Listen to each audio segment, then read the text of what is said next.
are the voice and screen clear? All okay? All okay? Yes? Fine. All right, let everyone join. We'll start within a minute.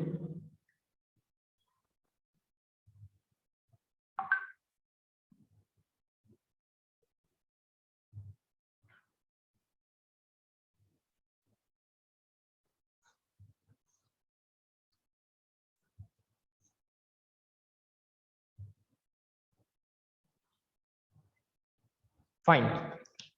All right. So I think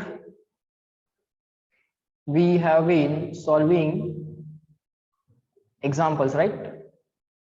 Which example we solved last time? 47th, I think we solved, and 48 I gave you as your own task, right? Fine. So just give me 1 second.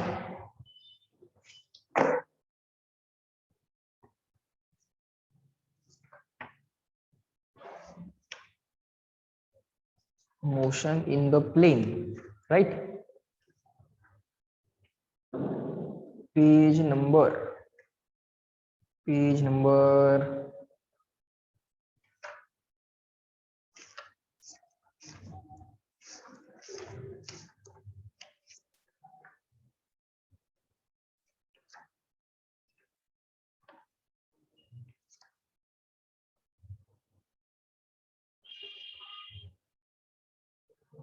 This page number 79. Yes, correct, Manas. 79. Fine, thank you. But question 48. Rain Man problem बघितला ना आपण? Right? Rain Man problem. All right. Fine. So reminder for all of you. I hope all of you have completed the motion in one dimension chapter. Motion in one dimension चे तुम्ही exercise केलेले असतील. Extra questions पण दिलेले आहेत, ते पण केलेले असतील. Doubts now you have started to post on the group. Very good. Those will be also solved. Okay. आधीचे जे काय डाउट्स आहेत तेही आणि हे जे काय आहेत तेही. ओके, 1-2 दिवसात तुम्हाला हे सगळे डाउट्स बाळांनो सॉल्व्ह करून मिळतील. You also try to solve others doubt. Okay, इतरांचे डाऊट सुद्धा सोडवायचा प्रयत्न करा, म्हणजे तुमचं थिंकिंग स्वतःचं इम्प्रूव्ह होत आहे. Okay, always have that habit. Okay, fine. So let us try to solve that example number 48 once again. Let's come back into the flow. Okay, परत एकदा बाळांनो फ्लो मध्ये येऊया. चलो, so write down everyone along with me. Question number 48. Let us solve this together. Let's see what was the question, what was exactly asked, what was to be done. The wind is blowing in the east. Wind is blowing in the east direction with the speed of 2 km/s. So write down about wind. We are given wind. It is flowing towards east, so it is moving eastward, and the velocity of the wind Vw is equal to 2 m/s. This is the information that we are already provided with. Okay sir. A bird wishes to travel from the tree A to tree B. Okay, there is one tree. Let us label this tree as tree A, and let us label this tree as tree B. But wind चाललाय east ला, right? The wind is traveling towards east. Let us define east, west, north and south. East, west, north, south. Here इथे define करूया आपण like this. Now you people tell me, if I define this as a north direction, then this will be east, west, south. Tell me, E, W or S. हे काय असेल? इकडे north जर केलं तर हे काय असेल? बोला. शॉर्ट फॉर्म लिहा, कंप्लीट नाव टाइप कर बसायची गरज नाही. Do the smart work, always do the smart work. Good. So this will be the east direction, correct. नॉर्थच्या अपोजिट साऊथ असणार. ओके, ऑलवेज लक्षात ठेवा बाळांनो, if your face is towards east, जर तुम्ही पूर्वेला तोंड करून उभे राहिलात, if your face is towards east, on your left hand side there is north. तुमच्या डाव्या बाजूला नॉर्थ असतं. तुम्ही जर पूर्वेला तोंड करून उभे राहिलात तर तुमच्या डाव्या बाजूला नॉर्थ असतं. Okay, let's say this is the person, these are the eyes of the person. the person is looking like this. Okay, and person is looking towards the rising sun. If the sun is rising, so that means this is the east direction. If the person is looking towards east direction, then on his left hand, हात as a left hand, हात as a right hand, on his left hand there will be north direction. Always remember this. पूर्वेला तोंड करून उभे राहिलात की डाव्या बाजूला north. If your face is towards east, then on the left hand side there is a north. Then on the left hand side there is a north. Okay, always remember this fact. If your face is towards east, then on your left hand side there should be north. So right now the person is like this, his eyes are like this, his left hand, his right hand. He is looking towards east. If he is looking towards east, on his left hand side there should be the north, right? Next. So now we have defined the east, west, north, south directions. This is the tree A, this is the tree B. There is a bird. Bird is trying to move from tree A to tree B. So his desired direction, the desired direction of the bird is this. This is the desired direction of the bird. He is wishing to travel from tree A to tree B. But the wind is blowing. Wind is blowing means wind is moving towards east. असं wind चाललंय बा east ला. This is wind. Fine, sir. So at any general instance, ultimately bird shall move along the line AB because he wants to move from tree A to tree B. So ultimately तो along line AB गेला पाहिजे. मग त्याचे efforts कसे पाहिजे त्याचा विचार करू. Okay. A bird wishes to travel from the tree A to tree B. The tree B is 100 meter away from the tree A in a direction 37 degree north of east. 37 degree north of east म्हणजे काय? आता कसं आहे बघा. एखादी direction 37 degree north of east, north of east, 37 degree north of east he direction कशी define करायची समजून घ्या. 37 डिग्री नॉर्थ ऑफ ईस्ट म्हणजे काय? ईस्टच्या नॉर्थला 37 डिग्रीचा अँगल काढा. ठीक आहे, ईस्टच्या नॉर्थला, ऑफ ईस्ट म्हटलंय ना. सो ईस्ट पासून नॉर्थला जायचंय की साऊथला जायचंय?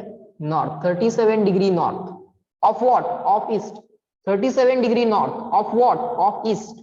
सो ईस्ट लाईन बरोबर 37 डिग्रीचा अँगल नॉर्थ साइडला. सो ईस्ट पासून ऑफ ईस्ट म्हटलंय 37 डिग्री नॉर्थ, 37 डिग्रीचा नॉर्थ साइडला angle. Okay, this will be called as 37 degree north of east असं म्हणतात त्याला. 37 डिग्री नॉर्थ ऑफ ईस्ट. आता समजा असं म्हटलं असतं 58 डिग्री साऊथ ऑफ ईस्ट. कसं काढणार? ऑफ ईस्ट म्हटलंय काय? 57 degree south, 58 degree south of east. ईस्टच्या साऊथ साइडला, नॉर्थ साइडला नाही, साऊथ साइडला अँगल पाहिजे. किती पाहिजे? 58 डिग्री. सो 58 डिग्रीचा angle, 58 degrees angle. It will be like this. It will be like this. Okay. So understand this convention. Is that clear? Just reply me small c. Is this convention clear to all of you? How to write the direction? Just reply me small c. समजून घ्या ते पहिल्यांदा. Very good. Fine. आता लक्ष द्या परत. लक्ष इकडे द्या सगळेजण. Now the tree is 100 meter away from the tree B. Tree A, distance between tree A and B. What is that? That is 100 meter. So this distance we are given as 100 meter. ठीक है ना? And its direction is in the 37 degree north of east. 37 degree north of east म्हणजे ही direction बा. ही direction म्हणजे ए आणि बी ची जी काही direction दिली आहे ती कशी दिली आहे? 37 डिग्री नॉर्थ ऑफ ईस्ट म्हणजे ईस्ट पासून 37 डिग्रीचा अँगल नॉर्थ साइडला. ईस्ट पासून 37 डिग्रीचा अँगल नॉर्थ साइडला, साऊथ साइडला नाही, नॉर्थ साइडला. This angle must be equal to 37 degree. Okay sir, perfectly fine, no issues. The velocity of the bird in the still air is 4 metre per second. काय दिलंय? Final velocity of bird की efforts? The velocity of the bird in the still air is 4 metre per second. Final velocity साठी F म्हणा किंवा effort साठी E म्हणा. Efforts दिलेत, बर्डचे efforts दिलेत की और you are given the final velocity. Check करा, ठरवा, विचार करा. The velocity of the bird in the still air is 4 metre per second. काय दिलंय, काय विचारले, व्यवस्थित समजलं पाहिजे. त्यातच आहे सगळं बा. त्यानंतर फिजिक्सचा question 1 equation 1 unknown, 2 equation 2 unknown, 3 equation 3 unknown. Simple game असतो. फक्त काय दिलंय, काय विचारलं एवढं कळालं पाहिजे. Yes, all of you are giving the correct answer. So the velocity of the bird in the steel wind, wind ला आपण W म्हणूया, air ला आपण wind म्हणूया, is equal to what? Sir, that is equal to 4 metre per second. ठीक आहे ना. River man problem सारखाच आहे, air bird problem. River man, air bird एवढंच आहे. बर, find the direction in which bird shall fly so that it can catch, so that it can reach from A to B directly. काय विचारले, पहिलं लिहा, bit number A. Find direction of efforts. Find direction of efforts म्हणजे angle काढा कुठला तरी. एफर्टनं केलेला angle काढायचा असतोय, एकतर विंड बरोबर किंवा डिझायर डायरेक्शन बरोबर. Find the direction of efforts so that bird can move, so that bird can move from A to B or along AB म्हणा. Bird can move along AB. बर्डला along AB जायचं असेल तर efforts कसे केले पाहिजेत बघूया. Bird can move along AB, along AB. Bit number A. Bit number B. Find the actual velocity of bird during the flight. Final velocity of the bird is equal to question mark. Number C. Find the time taken by the bird to reach the point B. Time required for the motion AB is equal to question mark. Up to this reply me CW. On the next page we are going to solve this question. Next page वरती बाळ solve होणार आहे question आपला.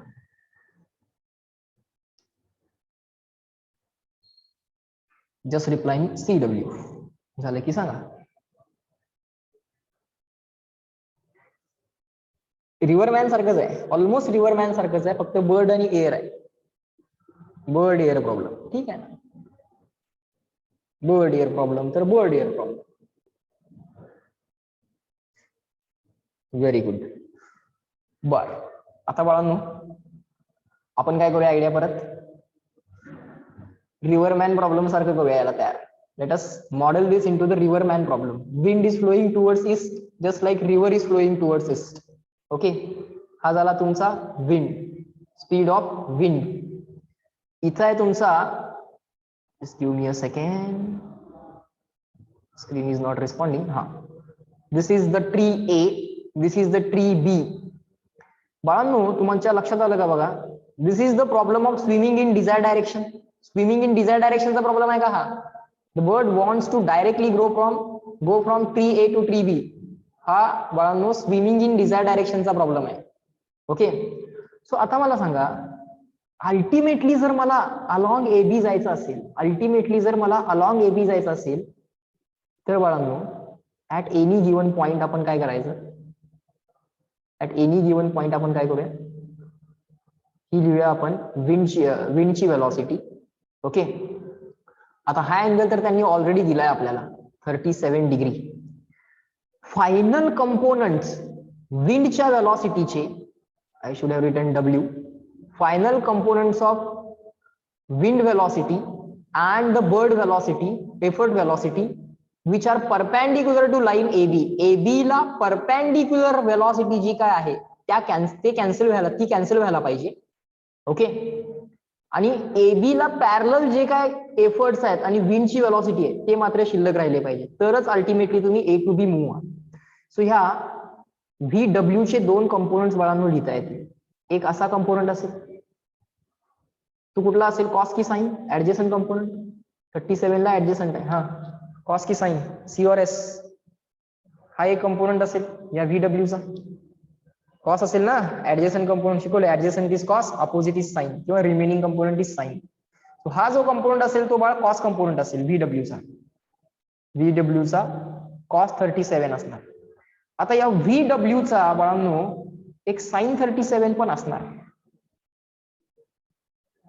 आता मला सांगा finally तर जायचं आहे अलॉंग एबी, तर एफर्ट्स अशाच पद्धतीचे असले पाहिजेत की हा जो काय परपेंडिक्युलर कंपोनंट आहे VW sin 37 त्याला कॅन्सल केलं पाहिजे. So let us assume that the efforts are like this. Let us assume that the efforts are like दिस.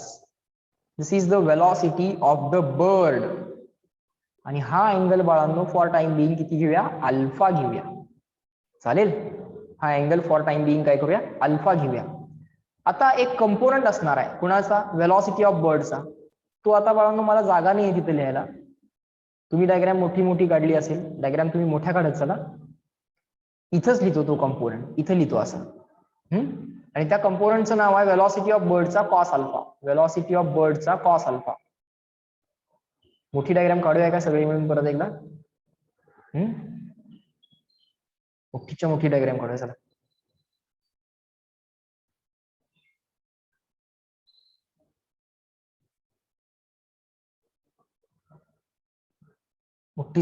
एक मोठी डायग्राम काढा. ओके, सो आता काय करणार आहे, परत एकदा विंडची वेलॉसिटी ड्रॉ केली. विंडची वेलॉसिटी, सर हा अँगल दिलाय आपल्याला 37, ठीक आहे. त्या विंडच्या वेलॉसिटीचा एक कंपोनंट ड्रॉ करतो बाळांनो. विंडच्या वेलॉसिटीचा हा आपला पहिला component along the line AB, आणि विंडच्या वेलॉसिटीचा दुसरा component perpendicular to line AB. असा चालेल ना? इथे काढला तरी इथंच काढला पाहिजे असं काय का? याच पॉइंटला काढला पाहिजे असं काय का? याच पॉइंटला काढला पाहिजे असं काय नाही? इकडे माहिती आहे आपल्याला. ओके, कन्फ्युजन वाटत असेल, अडचण वाटत असेल तर त्याला आपण तुमच्यासाठी इथं काढूया, काय अडचण. फक्त याला मग काय करूया, जर असं इथं काढूया, ठीक आहे. बर, आता ह्या कंपोनंटची नावं देऊयात. ही आहे वेलॉसिटी ऑफ विंड. हा आहे वेलॉसिटी ऑफ विंडचा कॉस 37, आणि सर हा वेलॉसिटी ऑफ विंडचा साइन 37 आहे सर. आता बाळ एफर्ट्स कसे पाहिजेत? एफर्ट्स असे पाहिजेत की या वेलॉसिटीचा जो काय परपेंडिक्युलर कंपोनंट आहे VW sin 37 तो कॅन्सल व्हायला पाहिजे. मग एफर्ट्स असे घ्या बाळांनो. ओके, एफर्ट्स जर आपण असे घेतले आणि बाळांनो हा अँगल आपण अल्फा घेतला, तर आता हे झाली वेलॉसिटी ऑफ बर्ड, म्हणजे नाही velocity of bird with respect to wind म्हणजे एफर्ट ना. Velocity of bird in the wind म्हणजे एफर्ट्स, आणि फायनल वेलॉसिटी ऑफ बर्ड म्हणजे VB. बर, सो या आता बर्डच्या वेलॉसिटीचा बाळ इथे कंपोनंट असणार. तो काय असणार? बर्डच्या वेलॉसिटीचा cos alpha. Adjacent component is sir cos alpha. हा जो काय कंपोनंट असेल तो बाळ तो बर्डला अलॉंग एबी जायला मूव्ह करेल, मदत करेल. So this will be velocity of bird with respect to विंडचा कॉस अल्फा. आणि इकडे एक कंपोनंट असेल बाळ त्याच बर्डच्या वेलॉसिटीचा. मोठी डायग्राम काढा. मागची डायग्राम खोडून नवीन डायग्राम काढायला लागली तरी चालेल, डायग्राम काढा मोठी.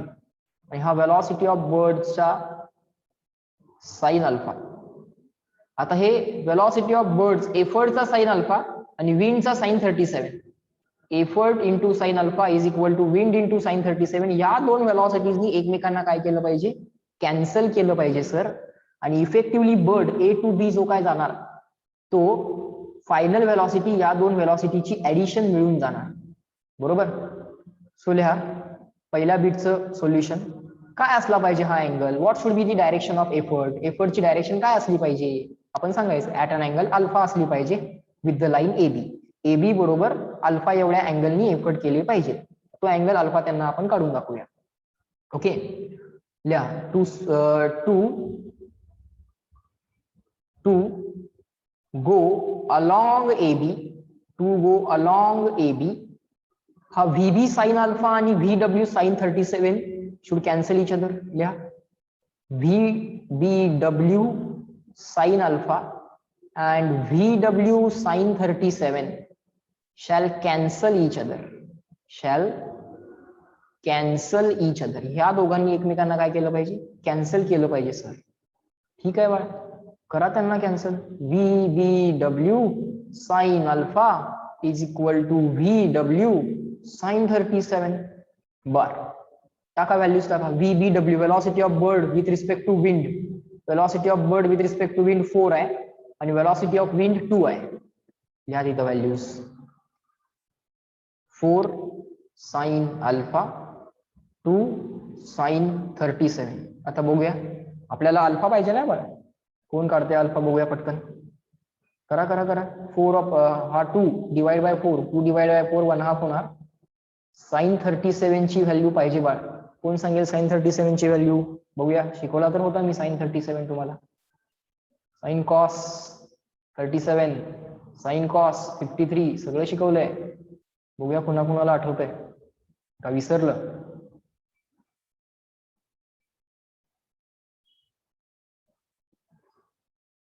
थर्टी 53 90 आठवतंय का? 3 4 5 ट्रायंगल. करेक्ट श्रेयस. साइन 37 कोण सांगेल मला? एनीवन? कसं आठवत नाही आहे? पटपट पटपट यायला पाहिजे उत्तर.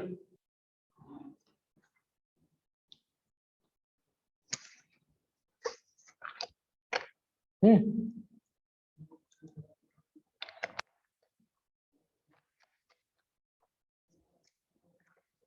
37 53 90 ट्रायंगल शिकवलंय की तुम्हाला? Correct. All of you are giving the correct answer. Good.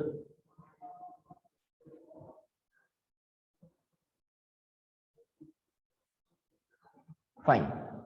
So काय शिकवलं होतं? Smallest angle smallest side. 37 smallest आहे. 3 largest angle 90 largest side. Remaining angle 53 remaining side 4. Sine 53 करा ते किती येते? किती येते? 3/5 येते सर. उत्तर किती आलं बाळ साइन अल्फाचं? Therefore sine alpha is equal to 3/10. Therefore, alpha is equal to sin inverse of 3/10. झालं बघा. हा साइन पलीकडे पाठवा. साइन इनवर्स म्हणा. माझं आन्सर आलं साइन इनवर्स ऑफ 3/10. झालं. With line AB. अल्फा काय आहे? अँगल विथ लाईन AB आहे. आम्हाला अँगल विथ लाईन AB सांगायचं. चालेल ना. विथ ईस्ट डायरेक्शन पुस्तकामध्ये अँगल दिलाय. ईस्ट डायरेक्शन बरोबर किती अँगल केला पाहिजे एफर्टनी? सर 37 प्लस अल्फा केला पाहिजे. ईस्ट डायरेक्शन बरोबर एफर्टनी किती अँगल केला पाहिजे? सर 37 प्लस अल्फा केला पाहिजे. आपण विथ लाईन AB काढूया ना. अल्फा केला पाहिजे. झालं. CW पहिला बीट झाला बघा. कुठल्या डायरेक्शन मध्ये एफर्ट पाहिजे? CW. Bit number A over CW. एवढा पटकन. गुड. नेक्स्ट बीट काय आहे बाळ? Sir next bit velocity of bird. Final velocity of bird. अगदी सिंपल आहे. हा फायनल वेलॉसिटी ऑफ बर्ड. या दोन कंपोनेंट्सनी एकमेकांना कॅन्सल केले. परपेंडिक्युलर कंपोनेंट तर कॅन्सल झालेत. VW sin 37, BBW sin alpha, those are cancelled. What remains? VBW cos alpha and VW cos 37. चला. फायनल वेलॉसिटी ऑफ बर्ड जी काय येणार ती एफर्ट आणि विंड यांची ऍडिशन. एफर्टचा कंपोनेंट कॉस अल्फा वाला आणि विंडचा कंपोनेंट कॉस 37 वाला. That is going to be the final velocity of bird. लिहा. Bit number B. फायनल और actual velocity of bird along AB. Final velocity of bird as a magnitude किती आली बघा बाळा? VB is equal to sir एफर्टचा cos alpha. बर एफर्टचा cos alpha म्हणजे VBW चा कॉस अल्फा प्लस सर विंडचा कॉस 37. विंडचा कॉस 37. विंडचा कॉस 37. विंडचा बरोबर ना. विंडचा कॉस 37. सर कॉस 37 तर काढता येते. कॉस अल्फा कसं काढू ते सांगा. बघूया काय करता येते. जे येते तेवढं तर सांगा पहिल्यांदा. काय येतंय? कॉस 37 येते का बघा तुम्हाला? कॉस 37 काय आहे? Adjacent upon hypotenuse. बघा ते किती आहे कॉस 37. कॉस अल्फा बघू कसं काढायचं.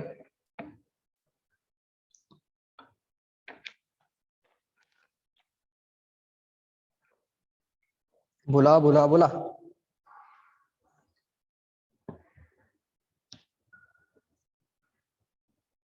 शुअर आहे का 4/5? इमॅजिन होतं ना तुम्हाला ट्रायंगल ड्रॉ करायची गरज लागली नाही पाहिजे बाळा. आता मी ड्रॉ केलाय ठीक आहे, पण तुम्हाला नाही लागली पाहिजे गरज. 37, 53, 90. 37 ला अपोजिट 3 असणार, ऍडजेसंट 4 असणार, 4/5 करा की. लिहा तिथं 4/5. सर हे तर झालं काम, यात काय डाऊट नाही की कॉस अल्फा कसं काढायचं. आणि अल्फा काय अँगल माहित नाहीये आपल्याला बाळांनो, अल्फा काय माहित नाहीये. साइन इनव्हर्स ऑफ 3/10 म्हणजे किती? अल्फा कुठल्या अँगलचा साइन 3/10 असतो? एक्झॅक्टली व्हॅल्यू माहित नाही आपल्याला, बरोबर. आता काय करायचं तुम्हाला मी सांगतो. जेव्हा जेव्हा बाळांनो अँगल माहित नाहीये पण साइन माहित आहे, कॉस माहित आहे, टॅन माहित आहे, तेव्हा काय करायचं सांगतो मी तुम्हाला. जेव्हा जेव्हा अल्फा माहित नाहीये पण साइन अल्फा माहितीये किंवा कॉस अल्फा माहितीये किंवा टॅन अल्फा माहितीये, आयडिया अशी करायची. काय आयडिया करायची बघा. साइन अल्फा माहिती आहे ना, साइन अल्फा माहिती आहे ना. साइन अल्फा किती आहे? 3/10. मग मनात असा विचार करायचा, एक अल्फावाला राईट अँगल ट्रायंगल ड्रॉ करायचा. हे सगळं मनातल्या मनात करायचं किंवा ड्रॉ करा, काय हरकत नाही. इमॅजिन नसेल होत ड्रॉ करा. इथं 3 लिहायचं, इथं अल्फा लिहायचा आणि इथं 10 लिहायचा. सॅटिस्फाय झालं. Sine alpha equal to 3/10 opposite upon adjacent. अरे ही साइड किती असेल? Hypotenuse square under root hypotenuse square minus हे साइड स्क्वेअर. मला सांगा की ही साइड जर ए असेल, ही साइड जर बी असेल, ही साइड जर सी असेल, A square plus B square equal to C square असते. मग बी स्क्वेअर किती येणार? C square minus A square. B square किती येणार? C square minus A square. B किती येणार? Square root. लिहा की मग C square minus A square. हे समजलं का मला सांगा. ही जी साइड अननोन होती ती सरांनी कशी कॅल्क्युलेट केली समजलं का? कुणाला डाऊट आहे का विचारा. पायथागोरस वापरलाय, दुसरं काही नाही. ही साइड कशी काढणार? B square equal to C square minus A square म्हणजे 10 स्क्वेअर मायनस 3 स्क्वेअर. पण बी स्क्वेअर नको आहे सर, बी पाहिजे. मग स्क्वेअर रूट घे ना बाळा. Under root 10 square minus 3 square करा ना. तुम्हाला अल्फा माहित नाहीये पण साइन अल्फा माहित आहे बघा. You don't know alpha but you know sign alpha आणि यू वॉन्ट कॉस अल्फा. आता काय राहिलं सांगा की यात कॉस अल्फा काढायला काय अवघड आहे का सांगा. Cos alpha is equal to हे किती येते बघा जरा कॅल्क्युलेट करून. 10 square is 100. 100 minus 3 square is 9. 100 minus 9 91 ना. कॉस अल्फा किती आलं? Adjacent upon hypotenuse. ऍडजेसंट किती आहे? Under root 91. So therefore cos alpha equal to adjacent. Adjacent कोण आहे? अल्फाला ऍडजेसंट आहे अंडर रूट 91, हायपोटेनस आहे 10. झाला की लिहा final velocity of bird. Therefore ही झाली ट्रिक आपली. ट्रिकचा विषय संपला. ट्रिकला असा एक स्क्वेअर ब्रॅकेट करा. एक्स्ट्रा थिंग्स अँड ट्रिक्स अशा स्क्वेअर ब्रॅकेट मध्ये लिहायच्या. झालं. देयरफॉर म्हणा final velocity of bird equal to sir 4 into root of 91 upon 10 plus 2 into 4 8 upon 5. काय बेस सेम वगैरे काय करायचं असेल तर करा तुम्हाला. काय होते बघा, बेस सेम होऊ शकते. 4/10 ला 2/5 लिहू शकतो. 4/10 that will be 2/5 root 91 plus 8/5. So 5 base same आहे, कॉमन घ्या. 2 रूट 91 प्लस 8. वेलॉसिटी आहे, एसआय युनिट मध्ये चालू आहे सगळं कॅल्क्युलेशन, मीटर पर सेकंड. समजून घ्या, लिहून घ्या. CW बोला. Tell me. Understand it, write it, and then reply CW.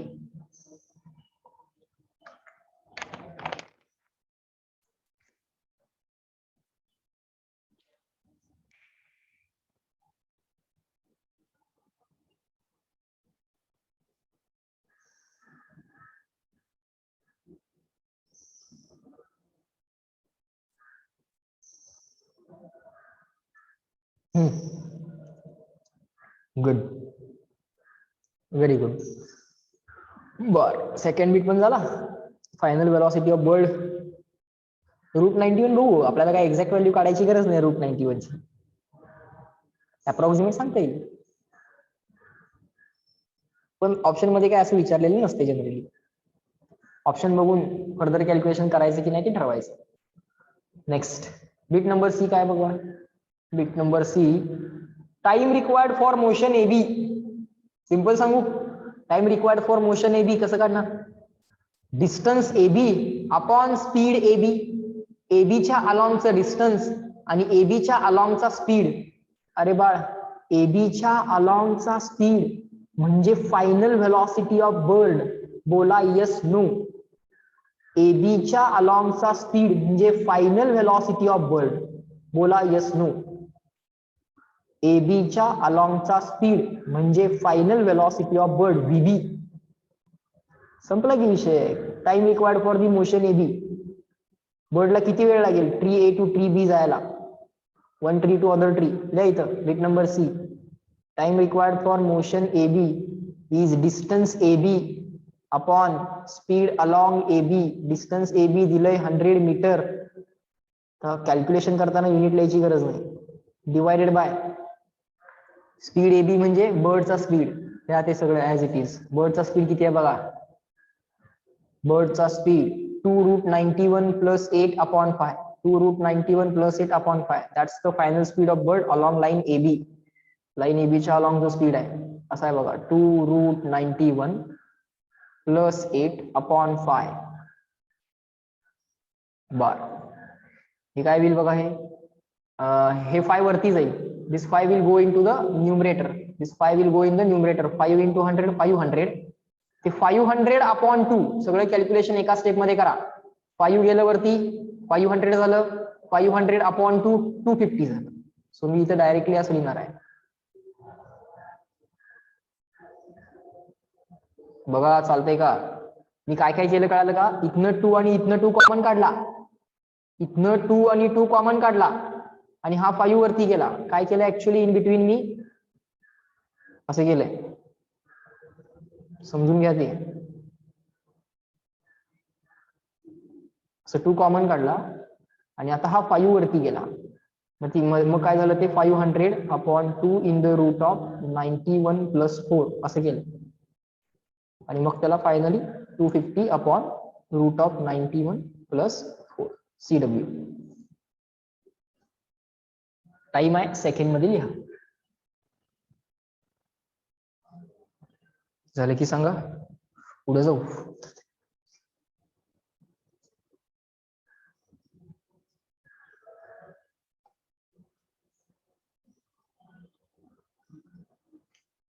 झालं?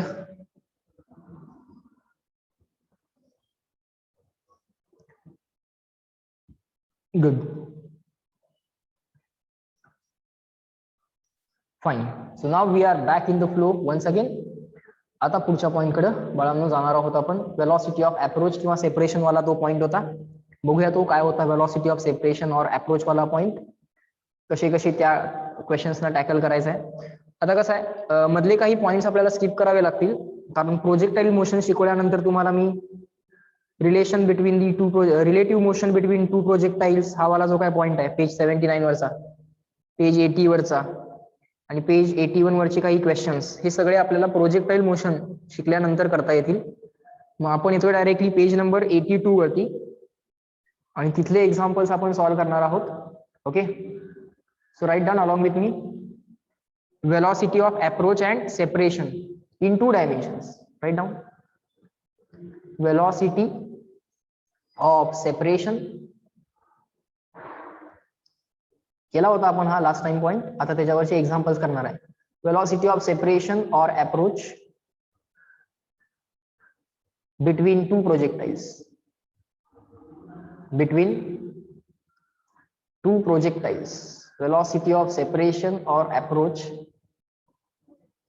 between two projectiles.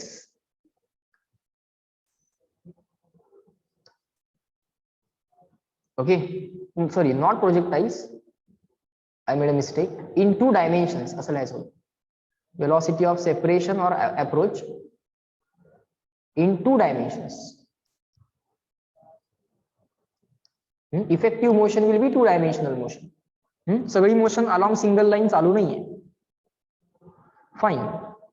सो यातला आपण सॉल्व्ह करतो एक्झाम्पल नंबर, और let me write it as question number 52. लिहा क्वेश्चन 52.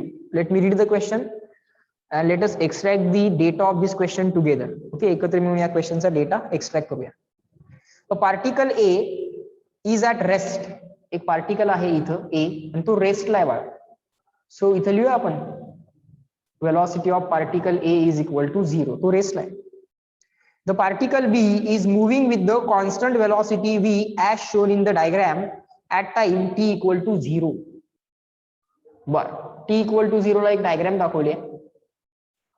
इथं आहे particle B and the particle B is moving like this with the speed equal to V. बर, तर लिहूया आपण मग velocity of particle B equal to V आहे.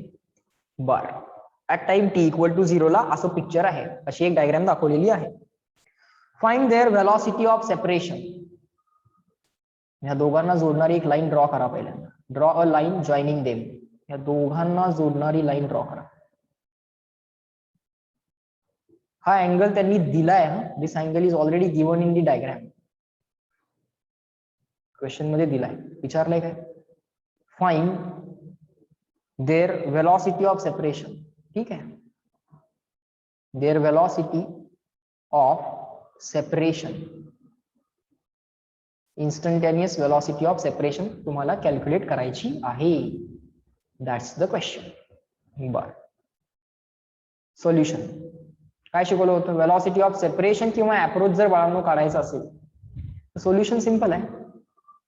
Resolve the given velocities, velocity of particle A and particle B along the direction or in the direction parallel to line joining A and B and perpendicular to AB. AB ला parallel आणि AB ला perpendicular given velocities resolve करा.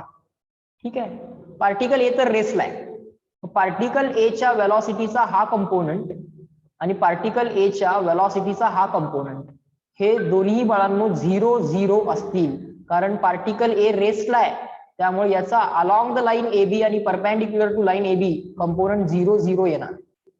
पण या लाईनचा, या वेलॉसिटीचा, particle B च्या वेलॉसिटीचा in the direction AB along the AB parallel to AB, AB च्या अलॉंग असा कंपोनंट येणार आणि तो ऍडजेसंट कंपोनंट आहे त्यामुळे तो कॉस कंपोनंट येणार आणि रिमेनिंग कंपोनंट जो परपेंडिक्युलर टू लाईन AB येणार तो असा V sin थीटा येणार. इथपर्यंत agree disagree, small a small d. कारण ह्याच्या पुढे बाळांनो नेक्स्ट स्टेपला उत्तर आहे.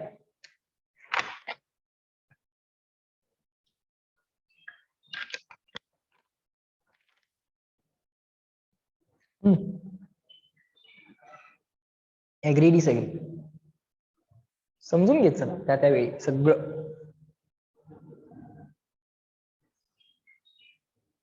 म्हणजे परत जाऊन एकदा नोट वाचली की क्वेश्चन्स तुमचं तुम्हाला सुटतील. नोट वाचायची, लिस्ट ऑफ फॉर्म्युली बघायची आणि परत स्वतः क्वेश्चन सोडवायचे. झालं? आता मला सांगा, हा तर रेस्टला आहे कायमचा. त्या इन्स्टन्सला या परपेंडिक्युलर वेलॉसिटीज मुळे डिस्टन्स AB तर मॉडिफाय होत नाही. We already know because of the perpendicular components, this component and this component, distance AB is not being modified. Distance AB is modified only because of this component and this component. But sir, right now this component is 0. Fine. So right now velocity of separation, का separation का म्हटले बाळ? कारण हा V cos theta कुठल्या direction मध्ये बघा की तो A पासून B ला लांब घेऊन चाललाय आणि A तर as it is A is at rest and this V cos theta is moving this B away from A. A पासून तो लांब चाललाय. सो डिस्टन्स AB इन्क्रीज व्हायला लागलाय म्हणून त्यांनी सेपरेशन म्हटलं. डिस्टन्स AB डिक्रीज होत असेल तर approach. So velocity of separation. आता वेलॉसिटी जर सेम डायरेक्शन मध्ये असतील तर मी काय शिकवलंय, नंबरची सबट्रॅक्शन करा to find out the relative velocity. काय करायचं असतं? If velocities are in same direction do the subtraction. If velocities are opposite to each other do the addition. बरोबर ना? वेलॉसिटीज जर अशा असतील ऍडिशन करा, वेलॉसिटी अशा असतील ऍडिशन करा, कारण हे अपोजिट आहेत वेलॉसिटीज. सो रिलेटिव्ह वेलॉसिटी काढताना ऍडिशन. आणि both the velocities are like this or like दिस.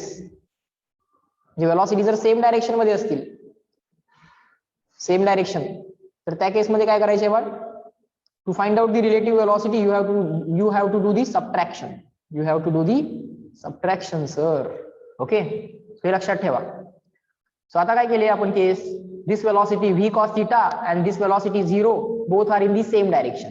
मग सबट्रॅक्शन करा. ठीक आहे, सेम डायरेक्शन ना, subtraction. Opposite direction addition, same डायरेक्शनला करा सबट्रॅक्शन.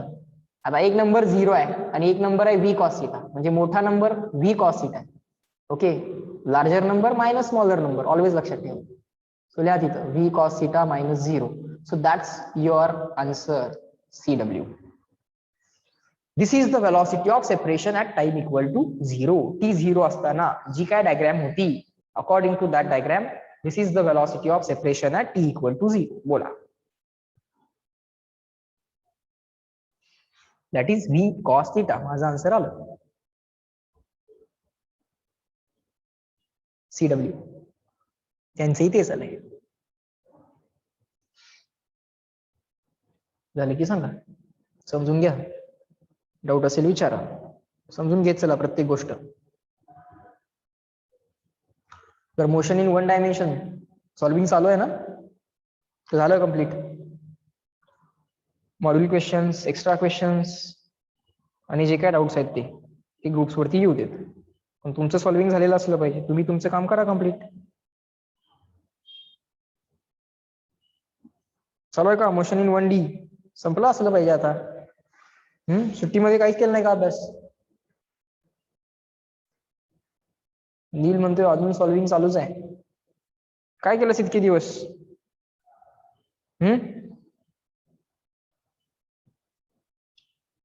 मला अभ्यासाच्या बाबतीत वेळच्या वेळी सगळे कम्प्लिशन्स पाहिजे आहेत, लक्षात घ्या. मॉड्यूलचं सॉल्विंग असेल, एक्स्ट्रा क्वेश्चन्स दिलेले असतील त्याचं सॉल्विंग असेल, ते सगळं तुम्ही सॉल्व्ह करणं गरजेचं आहे. पहिला कंपल्सरी मॉड्यूल, मॅन्डेटरी टास्क तर कम्प्लीट पहिल्यांदा करायचंच आणि मगच ते ऍडिशनल क्वेश्चन्सना जायचं. बरं पुढे चला, नेक्स्ट क्वेश्चन करूया सॉल्व. क्वेश्चन नंबर 53 बघूया आणखीन काय व्हरायटी आहे. क्वेश्चन नंबर 53 लिहा बाळांनो. Particle A and B are moving as shown in the diagram at t equal to 0. Find their velocity of separation.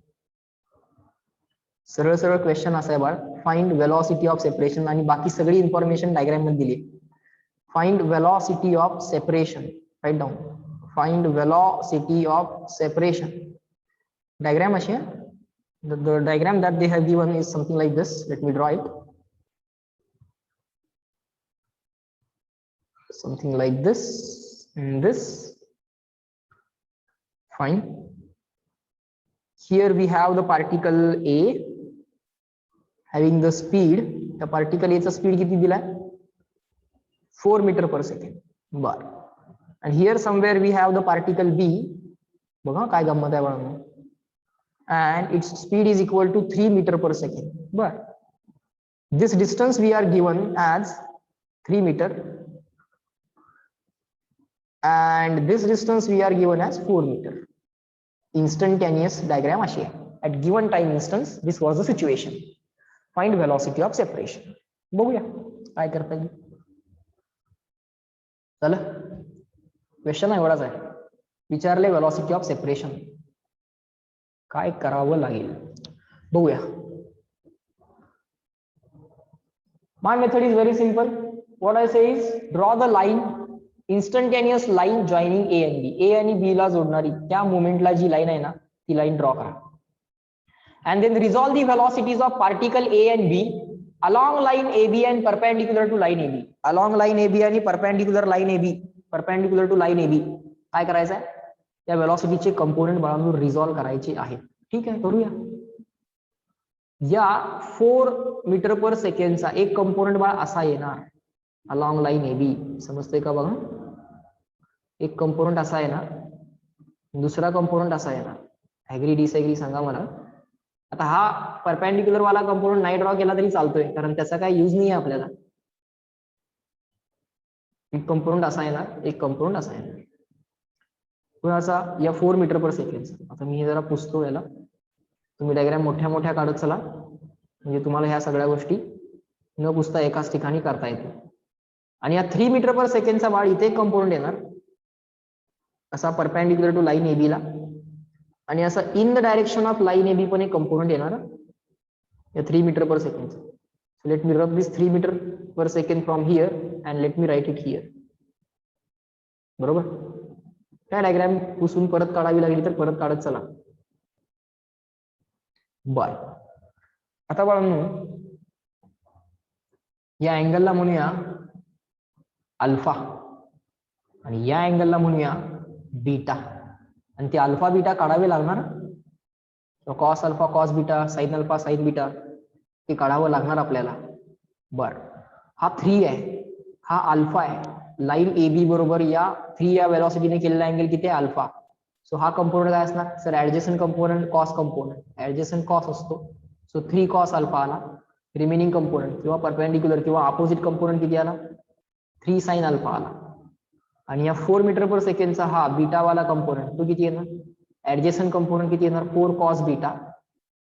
आणि हा किती येणार? 4 साइन बीटा येणार. बरोबर. तर ह्या इन्फॉर्मेशन वरनं ही साइड दिली आहे तुम्हाला 4 मीटर, ही साइड दिली आहे 3 मीटर, ही साइड किती असेल? अंडर रूट पायथागोरस कडून सांगा मला, ही साइड किती येणार?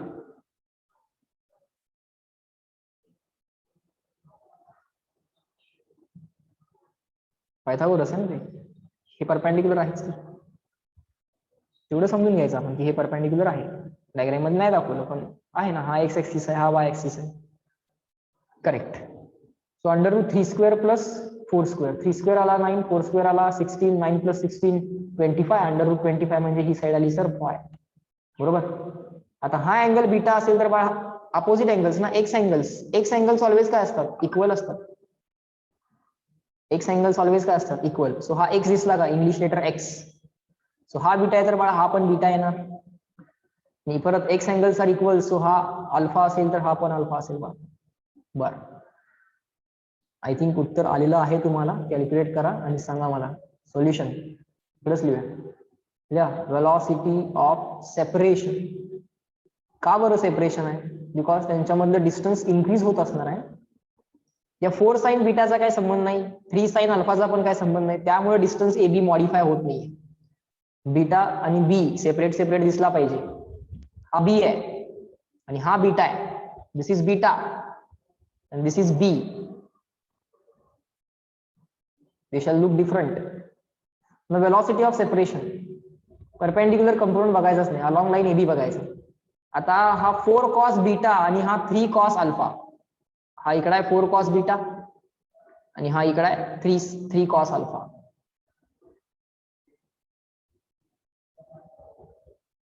हा 3 कॉस अल्फा आणि हा कोण? 4 कॉस बीटा. बर, वेलॉसिटी जर अपोजिट असतील तर रिलेटिव्ह वेलॉसिटी अप्रोच असेल किंवा सेपरेशन असेल, जे काय असेल, वेलॉसिटीज अपोजिट आहेत ना. वेलॉसिटीज अपोजिट असतील तर रिलेटिव्ह वेलॉसिटी ऑफ सेपरेशन और अप्रोच कसं काढतो? एडिशन की सबट्रैक्शन, ए और एस वेलॉसिटीज अपोजिट आहे. एडिशन की सबट्रैक्शन ए और एस. मग टुवर्ड्स ईच अदर असू देत, नाहीतर अवे फ्रॉम ईच अदर असू देत. ह्या दोन वेलॉसिटीज टुवर्ड्स ईच अदर और away from each other opposite आहेत ना. एडिशन या हा नंबर 4 कॉस बीटा हा जो काय नंबर आहे प्लस 3 कॉस अल्फा हा जो काय नंबर आहे, हे दोन नंबर ऍड झाला पाहिजे. कॉस बीटा किती आहे बघा ट्रायंगल मध्ये? ऍडजस्टंट अपॉन हायपोटेनस करून सांगा.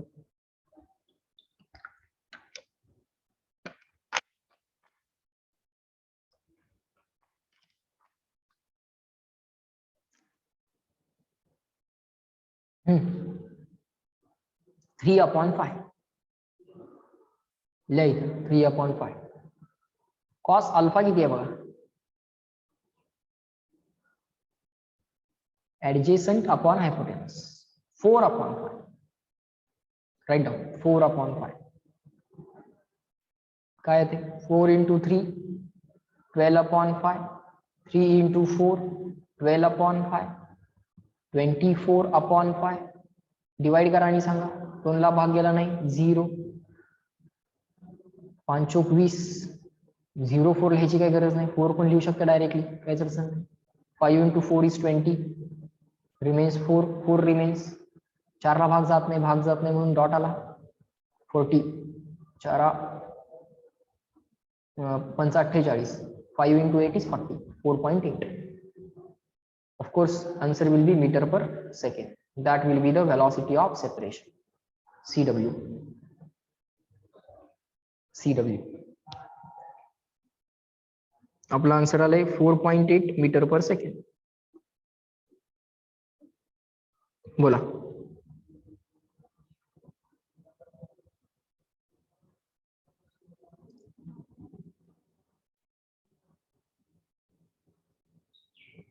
चेक.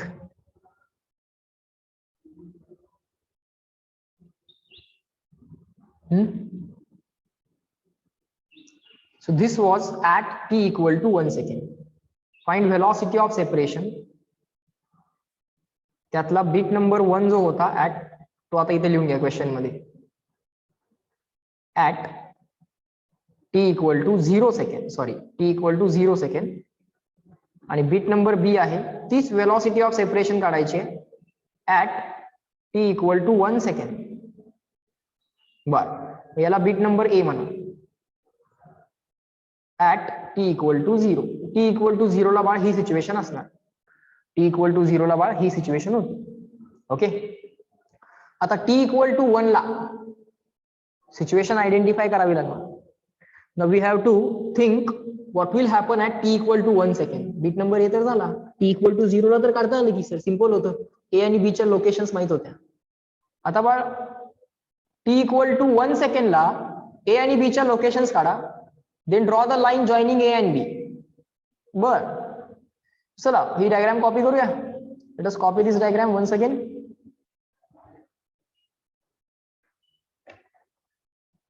t equal to 1 ला सिच्युएशन काय बघूया. Let us see what is the situation at t equal to 1 second. So write down bit number B.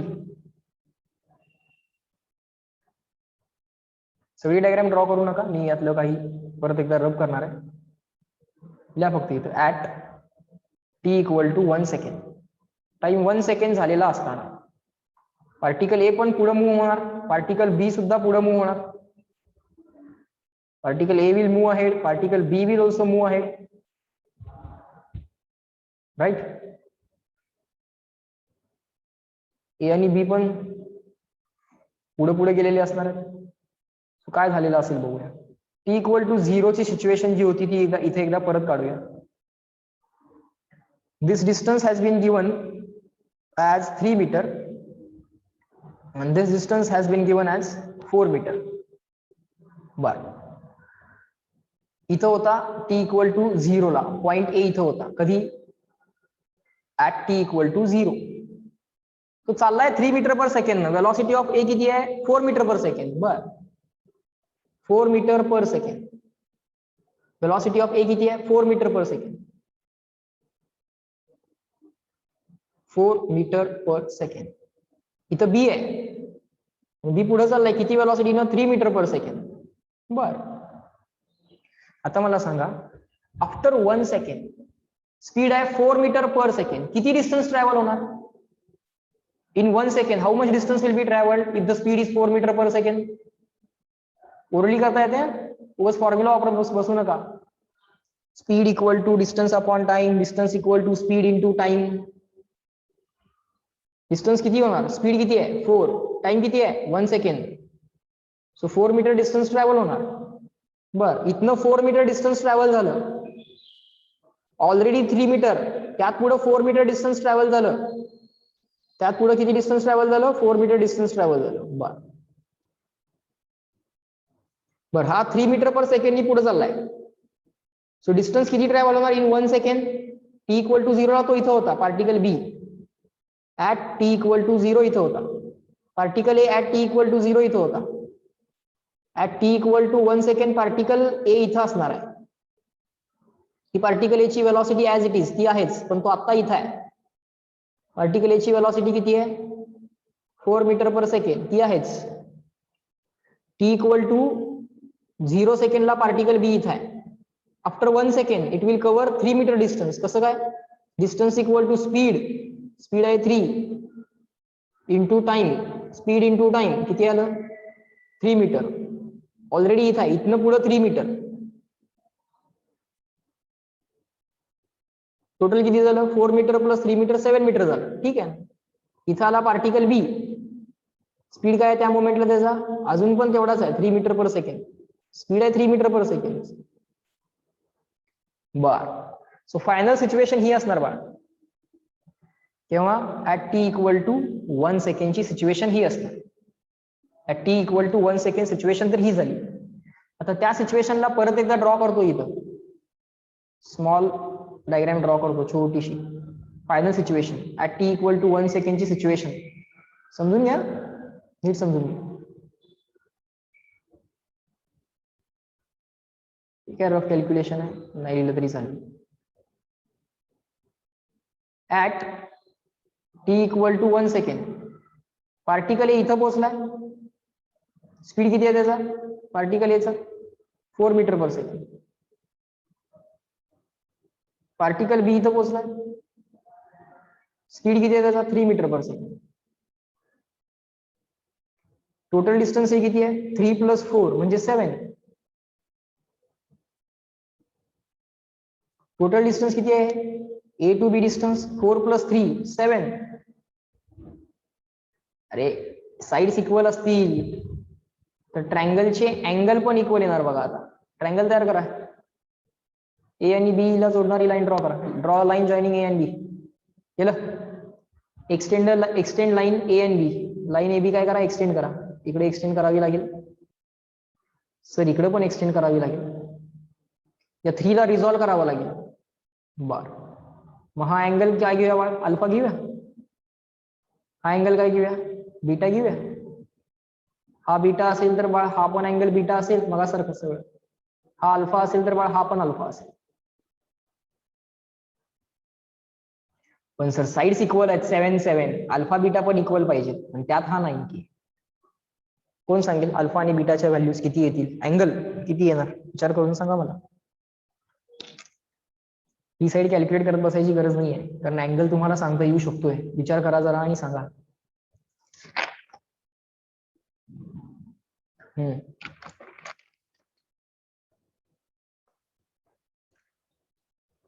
He side उगाच कॅल्क्युलेट करत बसू नका. हायपोटेनसची गरज नाहीये. तुम्ही ते ऍडजस्टंट आपण हायपोटेनस वगैरे काय करणार नाहीये. तुम्हाला अँगल समजू शकतो इथल्या इथं.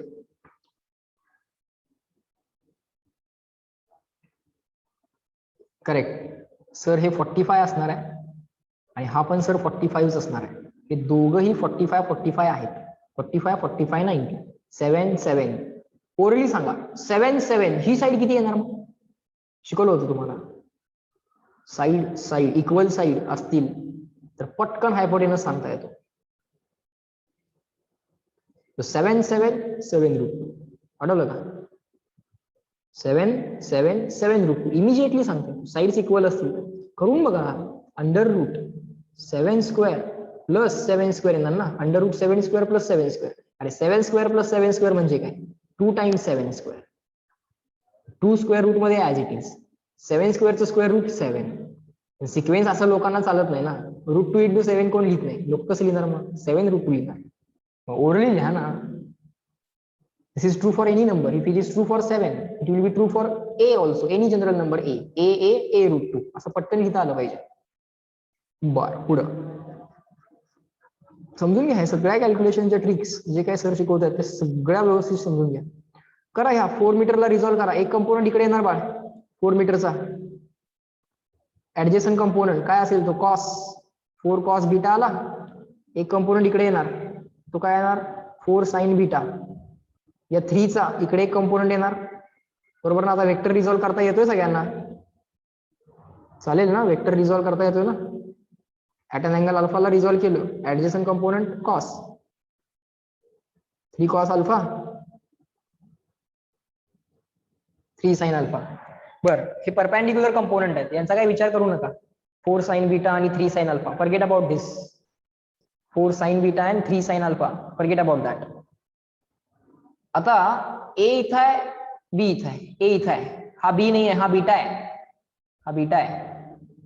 ए इथं आहे, बी इथं आहे. ए चाललाय अवे फ्रॉम बी, बी चाललाय अवे फ्रॉम ए. म्हणजे एकमेकांना अपोजिट वेलॉसिटीज आहेत. लिहा. सो वेलॉसिटी ऑफ सेपरेशन कुठल्या इन्स्टन्सला? At T equal to 1 second. 1 second या इन्स्टन्सला जी काही वेलॉसिटी ऑफ सेपरेशन येणार आहे. हे नंबर्स ऍड करू की सबट्रॅक्ट करू? बोला. हे अपोजिट आहेत एकमेकांना. ऍड करू की सबट्रॅक्ट? 4 cos बीटा आणि 3 cos अल्फा ऑपोजिट आहेत. रिलेटिव्ह व्हेलॉसिटीचा नंबर पाहिजे आहे, फायनल व्हेलॉसिटीचा मॅग्निट्यूड पाहिजे आहे, फायनल रिलेटिव्ह व्हेलॉसिटीचा मॅग्निट्यूड पाहिजे आहे. आणि ह्या दोन व्हेलॉसिटीज अपोजिट आहेत, सो त्यांचे नंबर ऍड करायचे. करा add. 4 cos beta plus 3 cos alpha. बर, ते अल्फा बीटा 45 आहेत, ते टाका त्याच्यामध्ये as it is. cos 45 plus 3 cos 45. करा ते कॅल्क्युलेशन, बघूया काय काय येते answer. 4 cos 45 plus 3 cos 45. cos 45 पाहिलाय का? sin 45, cos 45, tan 45. लिहू का इथे एक एक्स्ट्रा पॉइंट? आठवलं पाहिजे, पाठ असलं पाहिजे सगळ्यांना. 30 सगळ्यांना, 0, 30, 45, 60, 90 या सगळ्याचे साइन कॉस टॅन पाठच पाहिजेत कंपल्सरी. प्रत्येकाला sine of 90 plus theta, 90 minus theta, 180 plus theta, 180 minus theta, 270 plus theta, 270 minus theta, 360 minus theta, 360 plus theta, 0 plus theta किंवा 0 मायनस थीटा किंवा मायनस थीटा. 0 मायनस थीटा म्हणजे नुसतं मायनस थीटा. या सगळ्या अँगलचे sine cos काढता आले पाहिजे. सगळं शिकवलेलं आहे, बेसिक मॅथमॅटिक्स आहे, ते सगळं ऑलवेज लागते, लक्षात घ्या. अजून पण वेळ गेलेली नाहीये. जर अजून पण कोणी बघितलेलं नसेल आणि अजून पण ते सगळे ट्रिग्नोमेट्रिक रेशोज पाठ नसतील तर ते लेक्चर्स बघा आणि ते पाठ करा. ओके, चॅप्टर 1 आणि 2 जे काय आहेत basic mathematics required in physics ते वालं सगळं, आणि स्केलर, वेक्टर अँड कॅल्क्युलस ते वालं, हे सगळं तुम्हाला ऑलवेज लागतंय, लक्षात ठेवा. तो साइन 45, cos 45 आणि tan 45. sin 45 1/√2, cos 45 1/√2, tan 45 1/√2. हे पाठ पाहिजे सर. tan 45 1/√2 कसं? tan 45 1 ना, साइन आणि cos 1/√2 1/√2. tan 45 1, 45 म्हणजेच π/4. 45 म्हणजे किती असते? 180/4 असते सर. पण 180 म्हणजे पाय ना, 180 means pi, so π/4. So 45 degree is π/4 radian. रेडियनला वरती असा सी लिहायचा, जर वरती सी नसेल लिहायचा, एकतर असं लिहू शकता π/4 सी. सी म्हणजे काय? रेडियन. और दुसरा ऑप्शन काय? π/4 RAD, रेडियन, RAD असंही चालतं. That is also allowed.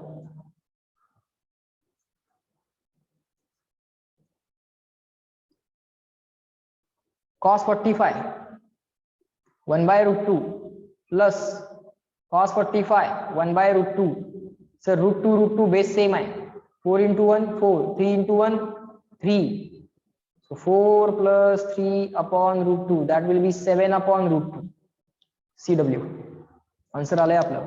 Final answer वेलॉसिटीचा काढलेला आहे, velocity of separation. So metre per second, CW झाले की सांगा.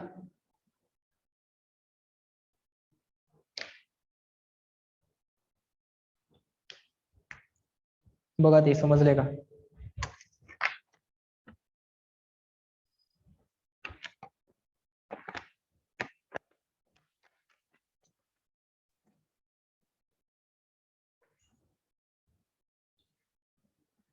लेक्चर मधनच लीव करू नका, शेवटपर्यंत लेक्चर मध्ये प्रेझेंट राहा. लीव झालं तर परत जॉईन करा. एखाद्या मोमेंटला इंटरनेट जाऊ शकतं, पण एक 4-5 सेकंदानंतर येतं ना परत. So we are expected to join again. Otherwise ते लेक्चर परत बघावं लागतं, परत वेळ जातो. त्याच वेळी लेक्चरच्या वेळीच पटकन रिजॉईन होऊन लेक्चर कंप्लीट केलेलं बरं. पर 7/√2 मला व्हॅल्यू पाहिजे एक्झॅक्ट 7/√2 ची. कोण सांगेल 1/√2 ची व्हॅल्यू? पाठ करायला सांगितलंय. 1/√2, 1/√3.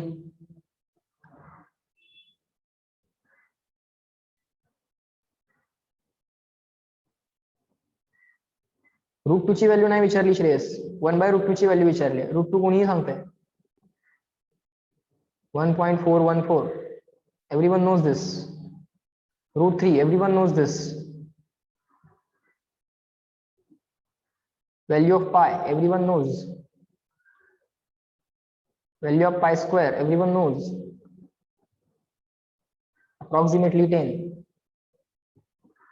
Value of E, everyone knows. 2.70, इथं 1.73 आहे. √3 मध्ये 3 आहे. बघा इथं 3 आहे, इथं 3 आहे. 7 3 आहे. E ची व्हॅल्यू 2.71 आहे. इकडे रेसिप्रोकल्स 1/√2 0.707 याचा हाफ केला, √2 चा हाफ केला की 1/√2 मिळतो. सो याचा हाफ करा 0.707. 1/√3 ची व्हॅल्यू लक्षात ठेवताना त्याला 0.707 असं लक्षात ठेवा. 1/√3 ची व्हॅल्यू 0.577 लक्षात ठेवा. 1/√3 व्हॅल्यू इज 0.577. 1/π ची व्हॅल्यू पाठच पाहिजे, पटपट कॅल्क्युलेशन होतात. आता परीक्षेमध्ये 5/π आलं, कॅल्क्युलेशन सोडून दिलं, केलंच नाही पुढे, असं होतंय. करायचं, करू शकताय तुम्ही. 1/π 0.3182 0.3182 in Marathi, 0.3182 in English 0.3182 approximately 0.32. 1/π 0.3182 approximately 0.32. 1/e 5/e आलं, 5/2.71 कसं करू सर असं म्हणून क्वेश्चन नाही सोडून द्यायचं आहे. 1/e ची व्हॅल्यू पाठच पाहिजे. 0.37 आहे ती. किती आहे? 0.37 असं लिहिता येतं. 37%, 37/100 1/e लक्षात ठेवा. CW हे पाठ व्हायला पाहिजे. I want all of you to remember this. These are the calculation tricks. Calculations याच्यानी फास्ट होतात. आता राहिला प्रश्न मागच्या कॅल्क्युलेशनचा. 7/√2 not a big deal. Easily you will be tackling this. So velocity of separation 7/√2. नसेल ऑप्शन मध्ये 7/√2 काय करणार आहे? एक्झॅक्ट आन्सर जर दिला असेल तर असं करणार आहे तुम्ही. 1/√2 ची value 0.707. 7 into 7 49 carry 49 carry 4. 7 into 0 0 0 plus 4 4. 7 into 7 49 carry 4. carry म्हणजे हातचा आले 4. 7 into 0 0 plus 4 4. डॉट नंतर किती digits? 1 2 3. So 1 2 3 after dot 3 digits. So 4.949. That will be the final answer. CW. बोला, समजायला लागलंय का? इनिशियली मी तुम्हाला कॅल्क्युलेशन सकट सगळं करून दाखवायला लागलोय. नंतर सरांची गरज कॅल्क्युलेशनला लागली नाही पाहिजे. सर एक इक्वेशन, एक अननोन किंवा 2 इक्वेशन 2 अननोन इथपर्यंत गणित आणतील, पुढचं तुम्हाला सोडवायला सांगतील. पण त्याची ट्रेनिंग आता चालू आहे.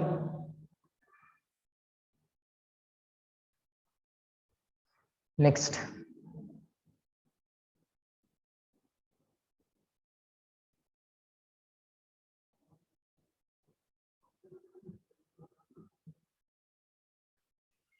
झालं? बर,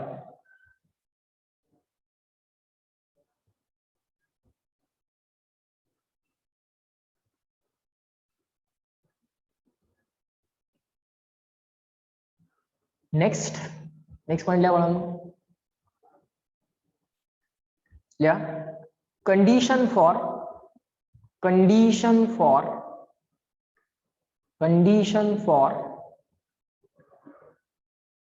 वेलोसिटी ऑफ सेपरेशन आणि अप्रोच याची गणित तुम्ही आता इझिली कराल.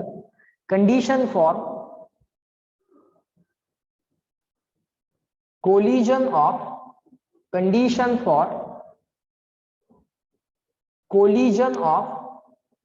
दोन पार्टिकल्स एकमेकांबरोबर कोलाइड केव्हा होते? Condition for collision of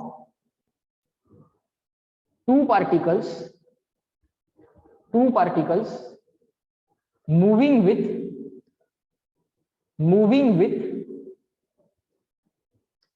condition for collision of two particles moving with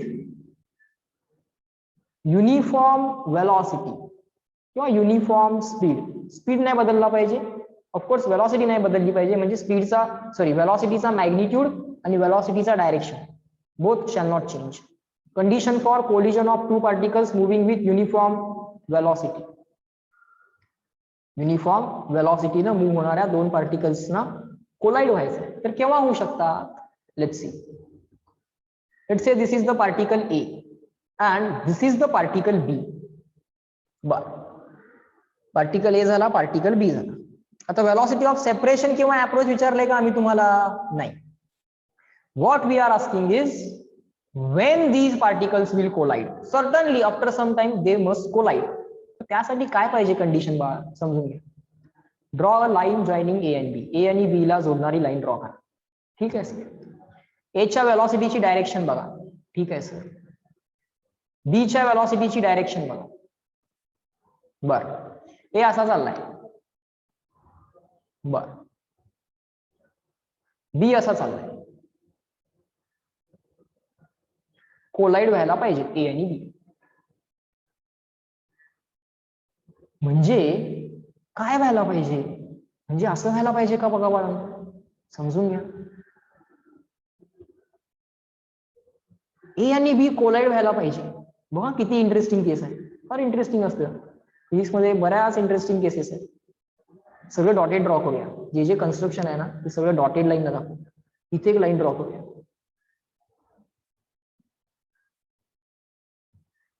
बरोबर. ज्या मुवमेंटला, आता या व्हेलॉसिटीला आपण काय करूया? रिझॉल्व्ह करूया. ए जेव्हा इथे येईल त्याच मुवमेंटला बी तिथे यायला पाहिजे ना, तरच कोलाइड होतील ना. नाहीतर ए इथे येऊन निघून पुढे गेला, नंतर बी तिथं थोड्या वेळानं आला, चालेल का? कोलिजन होईल का? नाही. If A reaches at this point and goes ahead and now the B reaches at that point, will there be collision? Absolutely no. So given time la, at same time instance A and B shall reach this point. आणि म्हणजे काय? म्हणजे असं का? बघा, ए ची motion असं आहे, ए टू, या पॉइंट ऑफ कोलिजनला आपण पॉइंट सी म्हणूया. सी काय? Point of collision. म्हणजे ऍक्च्युली असं आहे का? बघा, ए ची जी काय मोशन आहे ए टू सी, याला दोन पार्ट मध्ये रिझॉल्व्ह करा बघा. along line AB and perpendicular to line AB. Resolve it like this. Along line AB and perpendicular to line AB. बघा समजून घ्या. बी ला पण along line AB बरोबर असं रिझॉल्व्ह करा. इथनं परपेंडिक्युलर टाकला तर इथं बसला पाहिजे. आणि परपेंडिक्युलर टू लाईन, इथनं परपेंडिक्युलर इथं बसला पाहिजे. ओके, इथनं परपेंडिक्युलर, इथनं परपेंडिक्युलर. बर, हा अँगल घ्या बाळांनो अल्फा. लाईन ए बी बरोबर व्हेलॉसिटी ऑफ ए ने केलेला अँगल आणि बी ने केलेला अँगल घ्या बाळांनो बीटा. तुम्हाला θ1 θ2 घ्यायचं असेल तसंही चालेल ना. बीटा आणि बी जर कन्फ्युज होत असेल ना, चला आपण θ1 आणि θ2 घेऊया.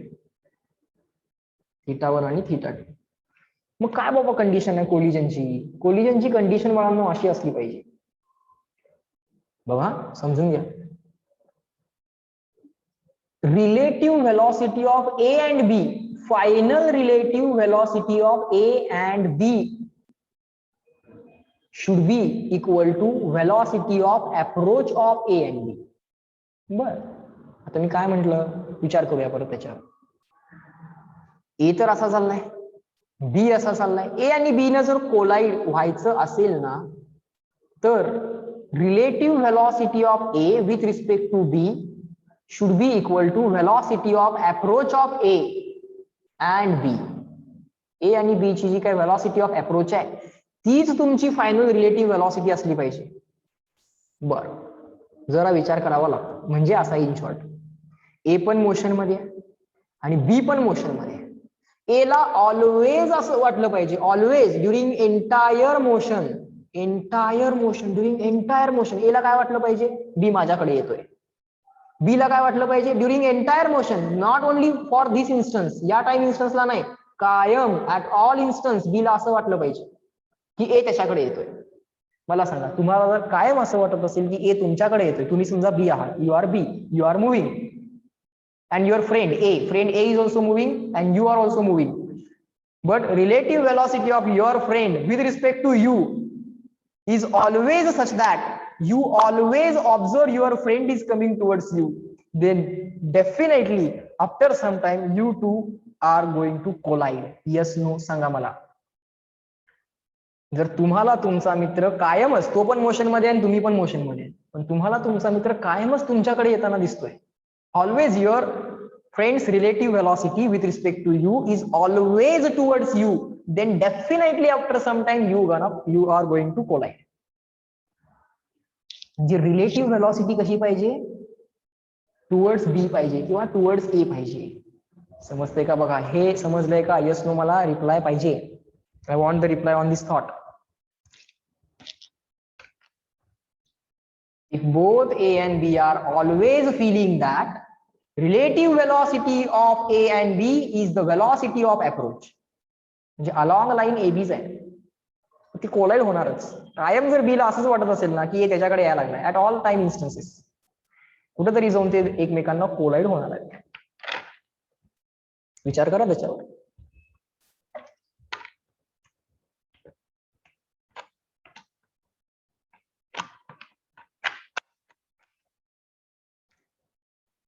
सो सोल्युशन लिहा त्याचं. हे कंपोनंट्स लिहा. हे काय आहे ना, VA चा हा ऍडजस्टंट कंपोनंट आहे थिटाचा. सो लिहा हा काय आहे, VA चा कॉस थीटा 1 बरोबर. आणि हा कोण आहे, VA चा नाही सर, VB चा ऍडजस्टंट कंपोनंट आहे बघा, थीटा 2. VB चा थीटा 2, VB चा cos theta 2, adjacent is cos. हा काय असेल बा, VB चा साइन थीटा 1. नीट लिहा ते सगळं. VB चा साइन थीटा 2 आणि हा काय असेल, VA चा साइन थीटा 1. VA ला रिझॉल्व्ह केलं along AB perpendicular to AB. VB ला पण रिझॉल्व्ह केलं along AB perpendicular to AB. बर. सो लॉजिक असं आहे बाळांनो, ज्या टाइम मध्ये A इथनं इथे येतोय ना, त्या टाइम मध्ये A इथनं इथं पण चाललाय. हे करा की, हे सगळी डायग्राम पुढे कंप्लीट करा की, तुमच्या लक्षात येईल काय काय चाललंय. त्याच टाइम मध्ये B इथं जातोय. हे सगळे असे कन्स्ट्रक्शन्स करून घ्या. B इथनं इथं गेला म्हणजे इथनं इथं पण गेला आणि इथनं इथं पण गेला. A इथनं इथं गेला म्हणजे इथनं इथं आला, अलॉंग दिस लाईन इथनं इथं आला आणि अलॉंग दिस लाईन इथनं इथं आला. हे सगळं समजून घ्या. जे A2 याला, या पॉइंटला आपण M म्हणूया, पॉइंट M हा पॉइंट ऑफ कोलिजन आहे. हा B2N म्हणूया आणि या पॉइंटला P म्हणूया. हे 90 आहे, हे पण 90 आहे, हे पण 90 आहे. A इथं पोचला, C इथं पोचला, तेव्हाच हा VA कॉस थीटा 1 मुळे या डायमेन्शन मध्ये या अलॉंग दिस लाईन A इथं पोचला, अलॉंग दिस लाईन B पण तिथंच पोचला, अलॉंग दिस लाईन A इथं पोचला, अलॉंग दिस लाईन B इथं पोचला, अलॉंग दिस लाईन A इथं पोचला, B इथं पोचला. प्रत्येक लाईनच्या अलॉंग B कुठं कुठं पोचलाय बघा. अलॉंग दिस लाईन A इथं पोचलाय, अलॉंग दिस लाईन A इथं पोचलाय, अलॉंग दिस लाईन A इथं पोचलाय सायमल्टेनियसली. त्याच टाइमला प्रत्येक लाईनवर तुम्हाला कोलिजन दिसेल. अलॉंग लाईन AB पण तुम्हाला एक कोलिजन दिसेल. रिअल कोलिजन पॉइंट C ला होणार आहे. रिअल कोलिजन तर बा पॉइंट C ला होणार आहे, नो डाऊट. पण परीक्षेमध्ये टाइम विचारतात ना, time required for the collision, मग कसं काढायचं सांगतो तुम्हाला.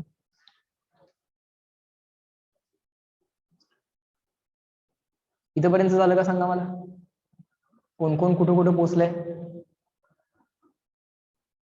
अलॉंग दिस लाईन A इथं पोहोचलेला असतोय, त्याच वेळी अलॉंग दिस लाईन A इथं पण पोहोचलेला असतो, त्याच वेळी अलॉंग दिस लाईन A इथं पण पोहोचलेला असतोय.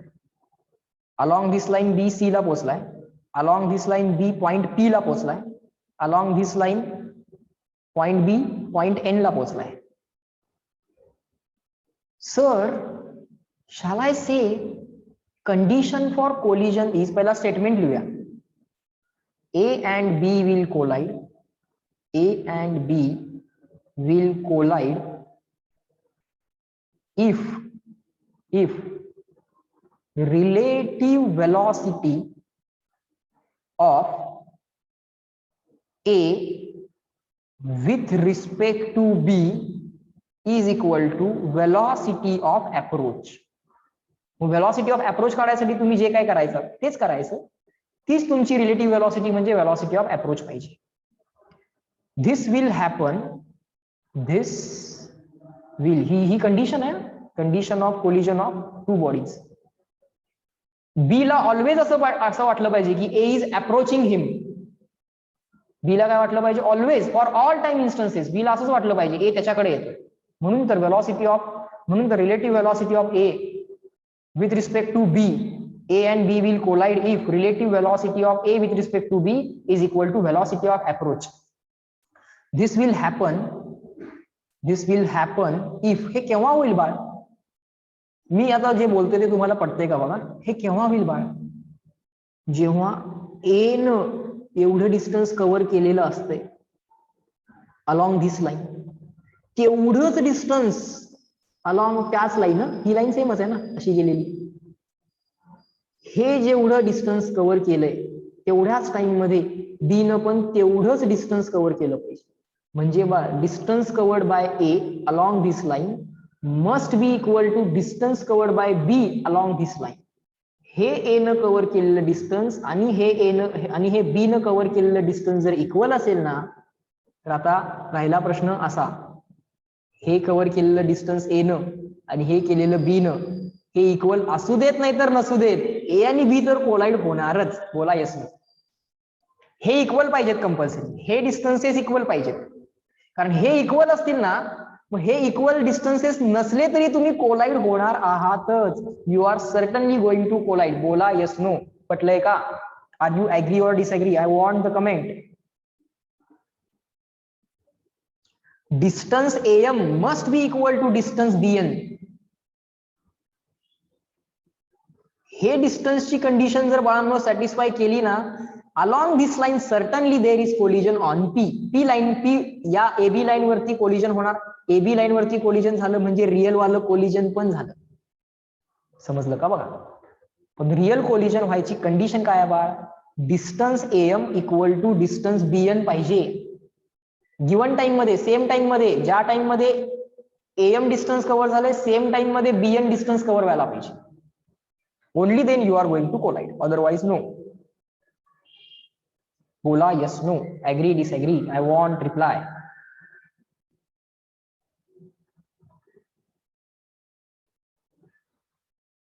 बोला.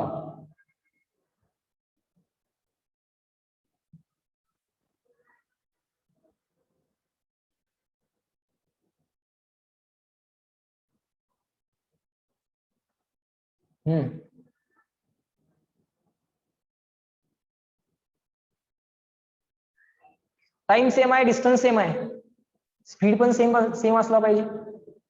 सेम टाइम मध्ये डिस्टन्सेस इक्वल कव्हर करायचे.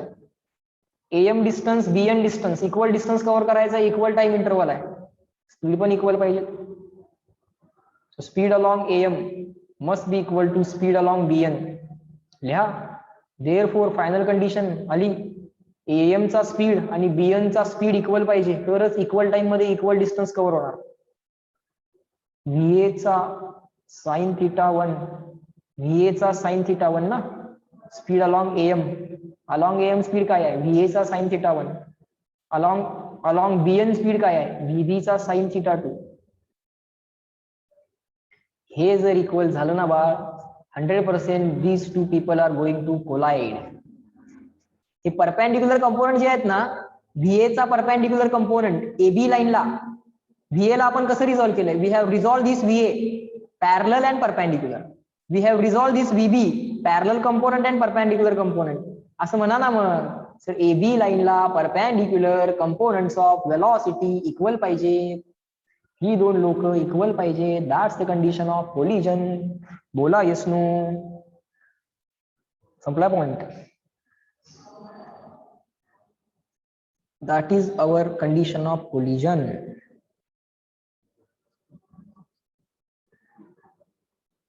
CW, so that we can move on to next slide and we will find time after which they will collide, किती टाइम नंतर ते कोलाइड होतील ते पण काढू. CW. मजा येते फार असले क्वेश्चन सोडवायला. फार इंटरेस्टिंग क्वेश्चन्स आहेत. त्याचे पण एक्स्ट्रा क्वेश्चन्स देईन मॉड्यूल मध्ये, पण फार छान छान क्वेश्चन्स आहेत.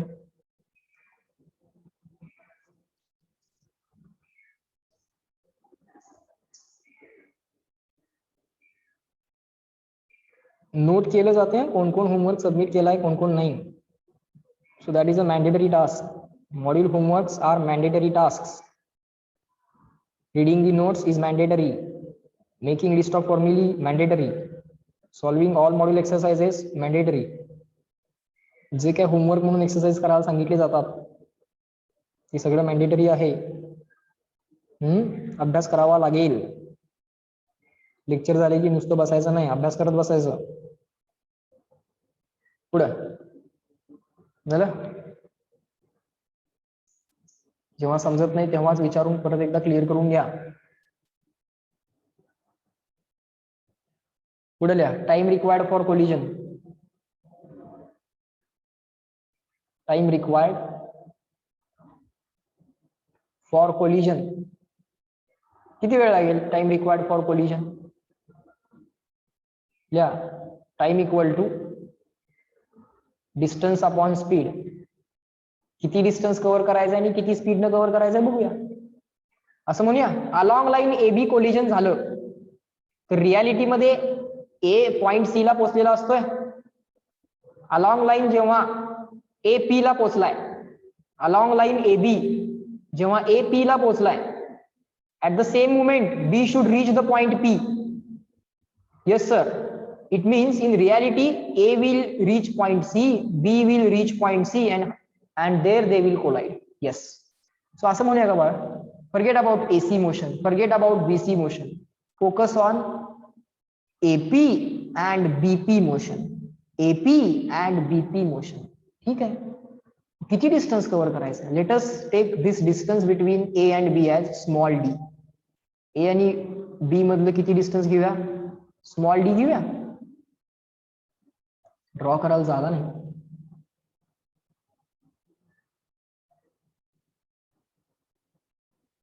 AB मधलं डिस्टन्स बाळ असं घेतो स्मॉल d. किती स्पीड न कव्हर करायचं हे distance? Along line AB A आणि B चा जो काय स्पीड ऑफ अप्रोच आहे गिवन कंडिशन मध्ये बघा, A आणि B चा what ever speed of approach आहे. आता कसं आहे, दोघंही अपोजिट आहेत. हा VA cos θ1 आणि हा VB cos θ2 हे अपोजिट आहेत. त्यामुळे स्पीड ऑफ अप्रोच काढताना दोन्ही नंबरची ऍडिशन करणार. हा नंबर ऍड होणार. पण असंही असू शकेल ना बाळ, समजून घ्या. A तिकडे चाललाय, ठीक आहे, पण B मागून जोरात चाललाय, तरी पण ते कोलिजन शक्य आहेच ना, पॉसिबल आहे. या केसमध्ये सबट्रॅक्शन होणार रिलेटिव्ह स्पीड करताना किंवा वेलॉसिटी ऑफ सेपरेशन किंवा अप्रोच करताना. या केसमध्ये नंबरची सबट्रॅक्शन होणार, या केसमध्ये नंबरची ऍडिशन होणार. ठीक आहे. गिवन कंडिशन नुसार ते स्पीड ऑफ अप्रोचला सबट्रॅक्शन करायची आहे की ऍडिशन करायची ते बघा. आता किती डिस्टन्स कव्हर करायचं आहे? Sir distance to be covered is small d. ठीक आहे, मग लिहा इथं distance small d. Write here distance cover करायचं आहे स्मॉल d. किती स्पीड न कव्हर करायचं आहे? सर स्पीड ऑफ अप्रोच न कव्हर करायचं आहे. बरं, लिहा इथं स्पीड ऑफ अप्रोच ने हे डिस्टन्स कव्हर करायचं. ठीक आहे, डिस्टन्स आहे d आणि स्पीड ऑफ अप्रोच न कव्हर करायचं.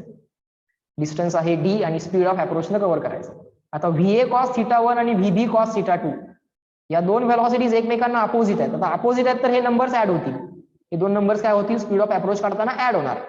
सबट्रॅक्ट पण होऊ शकतात. जर दोन्ही सेम डायरेक्शनला आले सबट्रॅक्ट पण होऊ शकतात. अपोजिट डायरेक्शनला आले ऍड होणार. आता काय होणार आहे? आता ऍड होणार आहे. Right now they will get added. बोला येस नो, ऍग्री डिसऍग्री. इथे स्पीड ऑफ अप्रोच काढताना हे दोन नंबर बाळ मला ऍड करावे लागतील. शिकवलंय स्पीड ऑफ अप्रोच आणि सेपरेशन काढायला, कधी ऍड कधी सबट्रॅक्ट. तुम्हीच येत होता उत्तर, बरोबर. Very good, agri.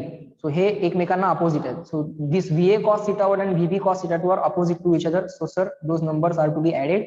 सर ते नंबर्स ऍड करा. चला नंबर्स ऍड करा. कुठले नंबर्स? स्पीडचे VA cos θ1 आणि VB cos θ2 हे स्पीडचे कॅल्क्युलेशन करून जे काय नंबर्स येतील ते ऍड करावे लागतील. डायरेक्शनचा विचार आपण सेपरेटली करतोय, नंबरचा विचार आपण सेपरेटली करतोय. ऍड करायचं की सबट्रॅक्ट करायचं तेही डिसिजन आपण सेपरेटली घेतो. So VA cos θ1 and VB cos θ2 will get added. Okay, लिहा तिथे VA cos theta 1 plus VB cos theta 2 will get added. That's the time of collision, time required for collision. That's it. झालं बघा, derivation झालं. आणि हाच तुमचा question number 54 पण होता. This was actually the question number 54. फक्त VA ला V1 म्हटलंय, VB ला V2 म्हटलंय.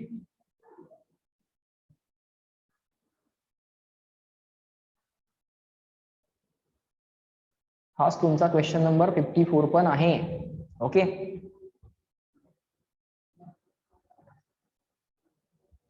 टाइम रिक्वायर्ड फॉर कोलिजन काढलंय आपण आणि कंडिशन फॉर कोलिजन पण काढलंय.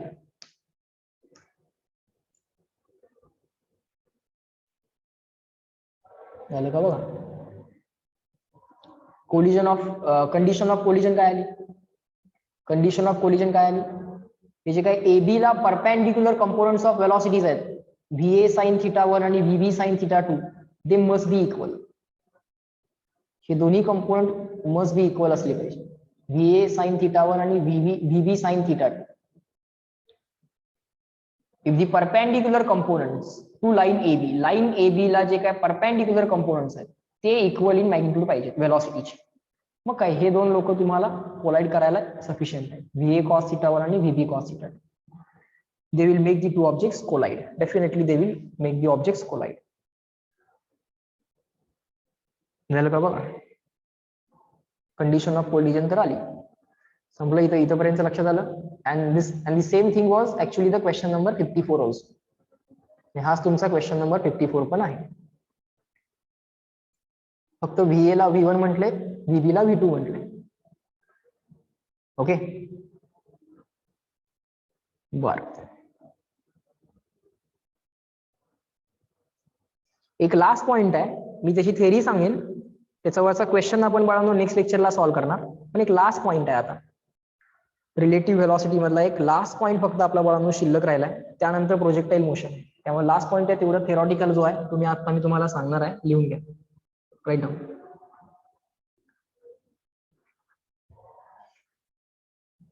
मिनिमम और maximum distance between the two particles.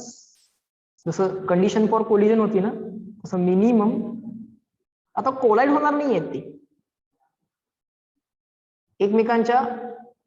एकमेकांना, एकतर ते अप्रोच होतील किंवा एकमेकांपासून लांब जातील.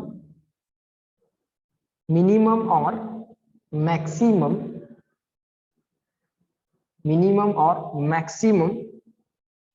डिस्टन्स, मिनिमम और maximum distance between two particles, just keep on writing, minimum or maximum distance between two particles moving with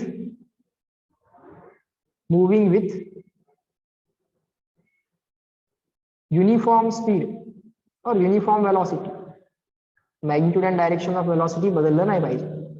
Moving with uniform velocity. Moving with uniform velocity. But collide होणार नाही आता, पण समजा अप्रोच व्हायला लागले, असं होतं की नाही बघा. एक सिंपल तुम्हाला एक सिच्युएशन दाखवतो मी. एक पार्टिकल समजा अलॉंग दिस लाईन चाललाय, another particle let's say along this line चाललाय. असं होऊ शकतं काय, हा असा चाललाय, एक पार्टिकल त्या मोमेंटला इथे आहे, ही सिच्युएशन आहे t इक्वल टू 0 ला. इनिशियली कसं होणार आहे, या दोघांमधलं जे काय डिस्टन्स आहे ना बाळ, ए आणि बी मधलं डिस्टन्स, आता ए पुढे चाललाय, बी पुढे चाललाय, ए चा स्पीड डिफरंट आहे, speed of A is different, speed of B is different, वेगवेगळे स्पीड आहे. ऍट सम इन्स्टन्स समजा ए इथं पोहोचलाय आणि बी इथंच आहे, थोडाच वरती आलाय. आता ए आणि बी मधलं डिस्टन्स बघा वेगळा आहे, याला म्हणूया टाइम t1, याला म्हणूया टाइम t1. टाइम t1 ला ए आणि बी मधलं डिस्टन्स काय झालंय, कमी झालंय. अजून पुढे गेला, ए समजा इथं पोहोचला, लगेच इथं नको द्या, इथं घेऊया. ए समजा इथं पोहोचला टाइम T2 ला, बी इथं पोहोचला टाइम T2 ला, अजून डिस्टन्स कमी झालं. कोलाइड होत नाही बघा, हे कोलाइड वगैरे काय होणार नाही. ए इथं पोहोचला, ए इथं पोहोचला, A is here at time T3 and B is here at time T3. आता मला सांगा बाळांनो, हे जे काय डिस्टन्स आहे हे काय आहे? हे स्मॉलेस्ट पॉसिबल डिस्टन्स बिटवीन ए आणि बी आहे की नाही? कारण याच्यानंतर ए पुढे जाणार आहे, बी पुढे जाणार आहे आणि ए बी मधलं डिस्टन्स इन्क्रीज होणार आहे. बोला येस नो. असं होऊ शकेल की नाही? असं होऊ शकेल की नाही? त्याच्यानंतरच्या पुढच्या सिच्युएशन्स माहित नाही आहेत आपल्याला. मे बी असं पण झालं, इथं गेल्यानंतर मे बी स्मॉलेस्ट डिस्टन्स आला असेल. समजा ए इथं आहे आणि बी इथं आहे, मे बी हे स्मॉलेस्ट डिस्टन्स असेल. अरे पण कोलाइड तर होणार नाहीये, त्यामुळे स्मॉलेस्ट डिस्टन्स 0 तर असणार नाही. समजा हे minimum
okay, please tell me, voice clear now? Please tell me, is the voice clear now? Yes, okay, fine, thank you. So I was saying that initially distance between A and B goes on decreasing. At some point of time, that distance becomes minimum, and again distance between A and B starts increasing. Whatever, B will go here, and A will go here. That distance will go on increasing. So initially there was approach between A and B. Then that approach will convert into separation. Initially approach आहे, नंतर separation आहे. अरे म्हणजे कुठंतरी distance between A and B minimum झाला असेल की नाही? At least at some point of time there must be the smallest distance. कुठंतरी ते स्मॉलेस्ट डिस्टन्स असणार. Agree disagree? कॉन्सेप्ट लक्षात आली का? बघा कसा क्वेश्चन सॉल्व्ह करायचा मी सांगेन तुम्हाला. डायरेक्ट फॉर्म्युला या मेथडला. You can either use direct formula or the logical method. फक्त ऍग्री डिसऍग्री सांगा मला, समजले का?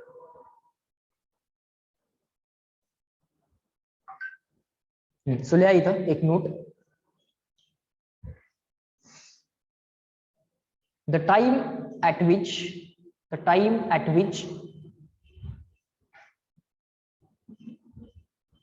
the velocity of approach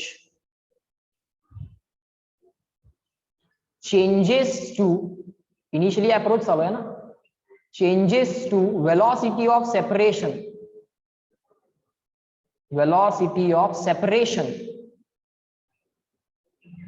ज्या मोमेंटला अप्रोचच्या व्हेलॉसिटीचं कन्व्हर्जन सेपरेशनच्या व्हेलॉसिटी मध्ये होते, त्या मोमेंटला ते क्लोजेस्ट डिस्टन्सला असले पाहिजे. कारण इनिशियली अप्रोच होता, आता नंतर डिपार्चर आहे, म्हणजे नंतर डिस्टन्स वाढणार आहे.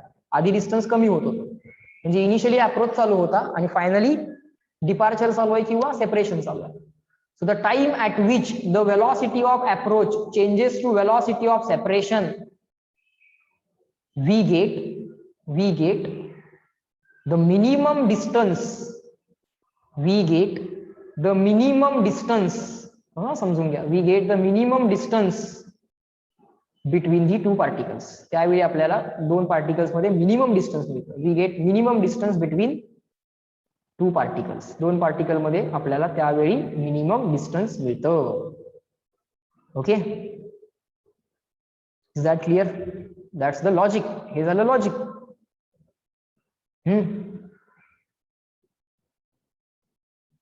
मॅथमॅटिकली पण त्याचा विचार करा. मॅथमॅटिकली बघा, मॅथमॅटिकली विचार करा. एक ग्राफ ड्रॉ करूया आपण. Separation between A and B, RAB म्हणा किंवा SAB म्हणा. Separation between A and B. Initially काहीतरी आहे, टाइम 0 असताना. इकडे टाइम प्लॉट करूया. इनिशियली काहीतरी सेपरेशन आहे टाइम 0 असताना. As time goes on increasing, time वाढत गेला, सेपरेशन कमी कमी कमी कमी होत गेलं, लोएस्ट झालं. As time goes on increasing, separation again started to increase. So at this time the separation was lowest. बोला यस नो. या टाइम इन्स्टन्सला सेपरेशन काय असणार? लोएस्ट असणार. Initially as the time increases, separation between A and B goes on decreasing. After some time, as the time increases, separation goes on increasing. So at some point of time the separation is lowest. आणि म्हणजे काय, इथं जर tangent draw केलीस, if you draw the tangent here, ह्या टँजंटचा slope maxima मिनिमाची concept आठवते का? मॅक्सिमा मिनिमाला डेरिव्हेटिव्ह काय असतं? 0 असतं. हा मिनिमा आहे ना, मिनिमम सेपरेशन. मिनिमाला आणि मॅक्सिममला डेरिव्हेटिव्ह काय असतं? 0 असतं. सो इथं डेरिव्हेटिव्ह म्हणजे स्लोप. लिहा dy/dx. वाय ऍक्सिस ला काय प्लॉट केलंय? Separation between A and B. Upon X axis ला काय प्लॉट केलंय? टाइम. हे डेरिव्हेटिव्ह म्हणजे स्लोप किती यायला पाहिजे? 0 यायला पाहिजे. कॉन्सेप्ट ऑफ डेरिव्हेटिव्ह यूज करून तुम्ही काय करायचं असतं बाळ? टाइम इन्स्टन्स काढायचा, कुठल्या टाइमला ते डिस्टन्स शॉर्टेस्ट असेल, स्मॉलेस्ट असेल. एकदा का टाइम इन्स्टन्स मिळाला की टाइमची व्हॅल्यू परत एकदा सबस्टिट्यूट करायची आणि शॉर्टेस्ट डिस्टन्स किंवा मिनिमम डिस्टन्स ते कॅल्क्युलेट करायचं असतं. समजलं का? बघा, इथे ही झाली तुमची टँजंट आणि ह्या टँजंटचा काय? हा स्लोप. तो किती पाहिजे? 0 पाहिजे. मॅक्सिमा मिनिमाची कॉन्सेप्ट, मिनिंग ऑफ डेरिव्हेटिव्ह शिकलो होतो का? मॅक्सिमा मिनिमा, ते आता आपण यूज करणार. इथपर्यंत मला सांगा CW. Are the things taught in today's lecture clear to all of you?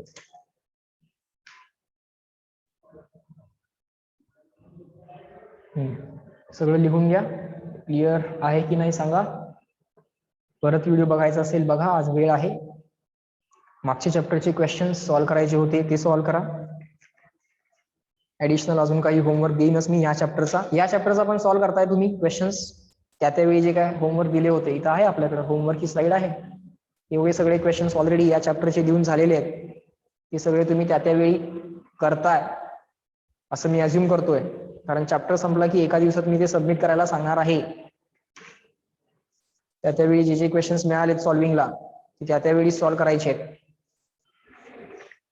म्हणजे ऍडिशनल क्वेश्चन्स ना 1-2 दिवस मिळाले, चॅप्टर संपला की ऍडिशनल क्वेश्चन सुद्धा 1-2 दिवसात होतीलच. आणि मॉड्यूल तर चॅप्टर बरोबर